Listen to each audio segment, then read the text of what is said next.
I'm going to give you some of the secrets about how we make you buy what we want you to buy.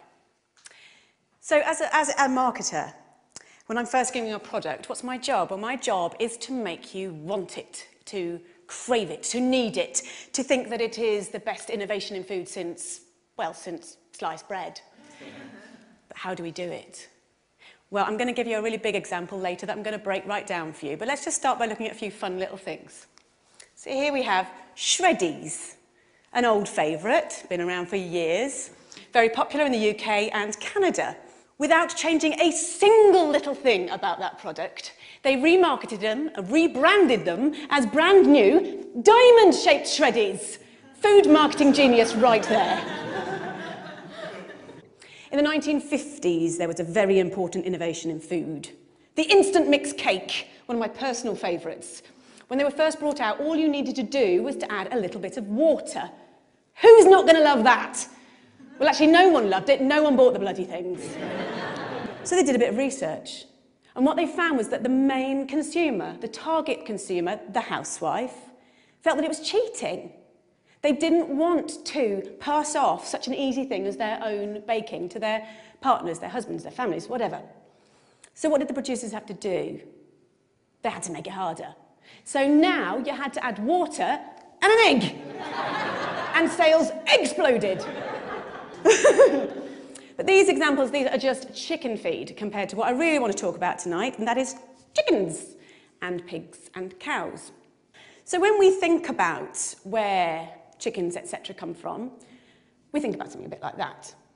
That's also our instinctive idea, but we all know if we really think about it, if we think about it deeply, it's probably a little bit more like that. But that's a lot nicer. It's a lot more romantic. So how do we give you this impression? Well, there are 3 techniques that we use. The third of which is our secret weapon, and I am going to blow it for you tonight, so please stay primed for that. Let's look at technique number 1. Everybody believes what's on the label. So let's look at some examples. Some of my favourites, some of the ones I use all the time. I'll use farm fresh. I'll use 100% natural. I'll use butcher's choice. But what does that really actually mean? Well, truthfully, it doesn't mean very much. If we see that on the label, we feel a bit more confident. But let's have a look at what a farm really looks like. It probably looks like that. Now, this is a concentrated animal feeding operation. I'm going to run that past you again. It's a concentrated animal feeding operation. That's not going to look great on a label. Hence, we use farm fresh. Innovation number 2. This is what we use. We focus on progress. Intensive farming was born out of necessity. At the end of the Second World War, resources were extremely tight. Farming had to be by necessity very, very economical. And we've learnt from that, and we've built from that, and we're able to now raise more and more animals in smaller and smaller spaces.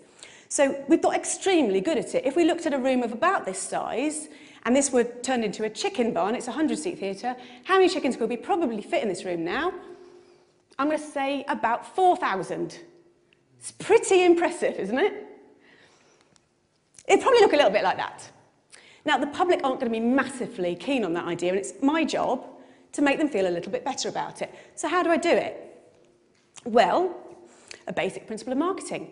We use the right choice of words, and by using the right choice of words, we can make the conversation, we can focus the conversation the way we want it to. So we'll use an example like this. When you look at that picture, where is your eye drawn? It's drawn right to the middle of the page, massive letters, we've got strive to optimise. What we're looking at in the picture, in reverse, looks a bit like that, but this looks a lot nicer, because we're looking at strive to optimise. It makes us feel that there's progress. We feel good. So the challenge for the marketers is to make the public feel comfortable about what they're seeing. One of the side effects of intensive farming, of having so many animals in such a small space, unfortunately, is obviously disease, because you put so many animals into a small space, they're going to get sick. It is no secret that 50% of all the antibiotics in the world are used on farmed animals. So how do we make the public feel okay with this? How does that happen? My job. How do I do it? I use the language of innovation. So we're going back to our old friends at porkcares.org. And what they do is they say, as farming has become more efficient, veterinarians have incorporated new technologies and methods into practice. This makes us feel good. This is positive. Yeah? This is progress. And when we're then marketing to future consumers, we would perhaps use something like this. This is a colouring book. Pigs and pork. It's absolutely gorgeous. And what we're doing here is we're getting the children to focus on the fact that we're using innovation. So by bringing the pigs out from the muddy fields and into the clean barns, we're taking them away from all that nasty, dirty mud and all the diseases that are lurking there within. Positive. So onto our secret weapon. This is what we really need to focus on. So these two techniques alone, they are not going to work. We need a secret weapon, number 3. It is actually in this room right now. Secret weapon! It is you. So how do we do it? When you're in the supermarket, you don't want to think about where those products have come from. You don't want to think about how those animals have been reared, how they've been treated. The power of willful ignorance cannot be overstated. This is systemized cruelty on a massive scale, and we only get away with it because everyone is prepared to look the other way. Thank you.